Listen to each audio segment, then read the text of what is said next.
The further I travel from childhood. The further I travel from childhood, and I'm now exceedingly far, the more outrageous it seems, like the scene of an unpunished crime.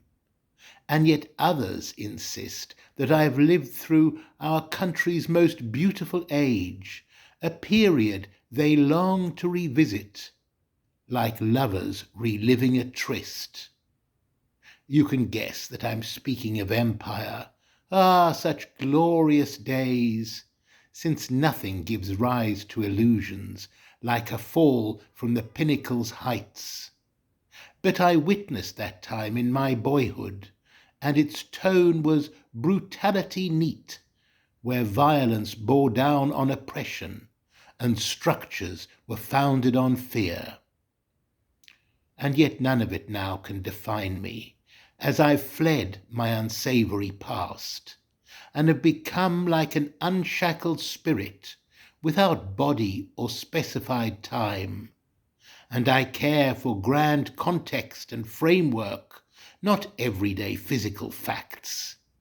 And I dwell on the broad-ranging thoughts that humans inexorably face.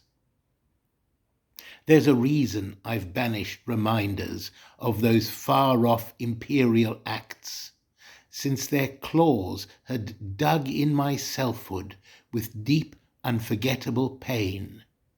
And the only escape is to play act that none of it ever took place. So the empire shrinks down towards nothing, and ideas are crowned as the king.